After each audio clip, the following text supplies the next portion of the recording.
Just about a month ago, I travelled to Los Angeles to see the unveiling of the Ford Mustang Mach-E electric car. It's Ford's first long-range electric car, and as I detail in a video here, it's the first electric car that Ford is really keen on selling, even if the name is pretty controversial and upsetting a lot of hardened Mustang fans out there. If you've watched this channel and the coverage from that said launch event, you'll know about the car's specs and its starting price. You may also know about the fact that Ford has now taken enough deposits from its customers that it's now sold out of its Mustang Mach-E First Edition in the US, and almost sold out in Europe as well. If you've watched YouTube in the last few days or browsed other news sites, however, you may also have seen the video exposing how little Ford dealerships currently know about this car. The video, I'll link to it in the description below, is the brainchild of the EV Bright YouTube channel, which called 15 different Ford dealerships in their area to ask about the Mach-E and the chronicled responses that they got from dealership staff. These responses ranged from complete confusion. The receptionist who answered at one dealership had never even heard of the Mach-E, while others had heard about it but didn't really know much more, to a demonstration of moderate competency, and then perpetuation of electric vehicle myths, and in some cases a pretty hard sell in favour of a non-plug-in hybrid. And during the video itself, it feels from the editing and the meme-tastic soundtrack that EV Bright's goal here is to highlight how terrible conventional auto dealers are. At first glance, they all appear that way. And after all, who would want to buy a car from a dealership who doesn't know about the car that you're wanting to buy? But there are some significant factors I think we need to take into account here, things that EV Bright isn't. And these things provide some much needed context to this all, and I think could change your opinion of that video. First up, let's make no bones about the fact that the Mach-E is a brand new car that's not yet been given an official launch date, other than the late 2020 that we were given in LA. While the model itself has been greenlit for production, final specifications and trim details haven't been made public yet, nor have details about pricing. And that's totally normal and not unusual at all. Even Tesla does this. I mean, final specifications for Model 3 were not made public until first deliveries were made. I seem to recall that similar things took place for the Model X and Model S, which again, to be honest, is in line with what the auto industry does. Actually, scratch that. It's not. Auto industry practice is to launch spec sheets and pricing just prior to cars arriving in dealer lots. So, because Tesla does direct deliveries, things are different little, but I digress. Auto industry norms are that the car is announced or revealed. Then there's a period of time where customers can register their interest for information and sometimes put down a deposit. Then, closer to series production launch, the automaker sets up a dealer training program where dealerships who want to sell the car can send their staff to get properly trained on the vehicle. And this is the super important factor here. Dealerships have to send their staff to get trained on new cars.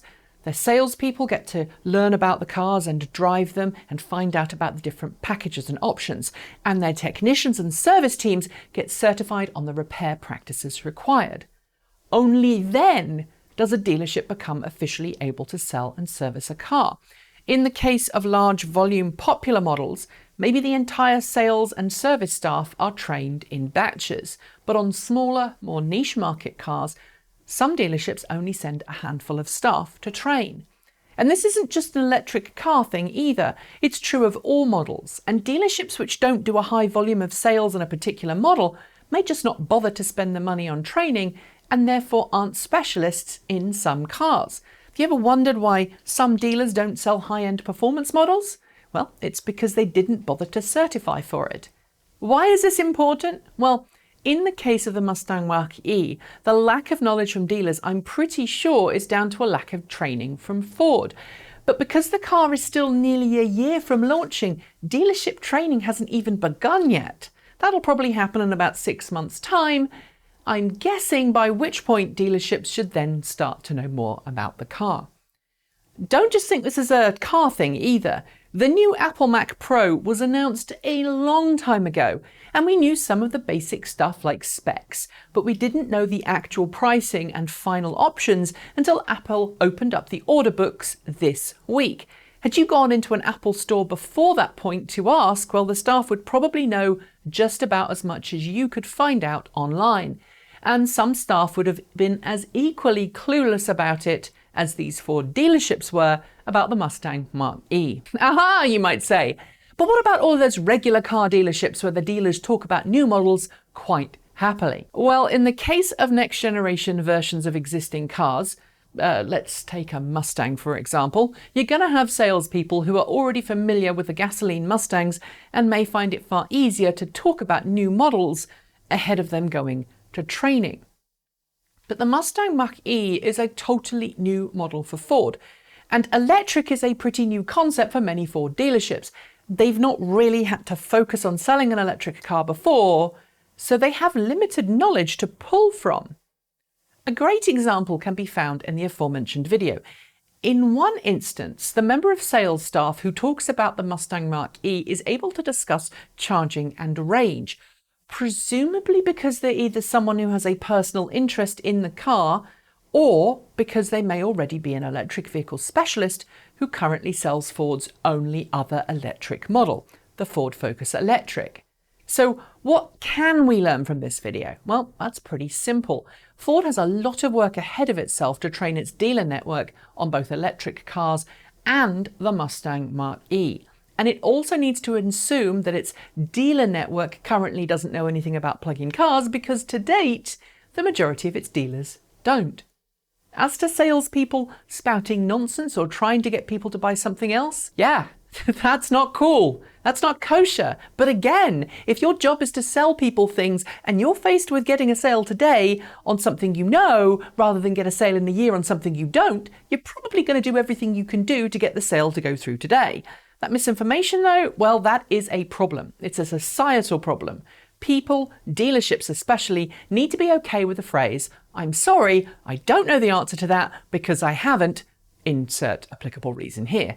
Let me find someone who can help you or find the answer out for you.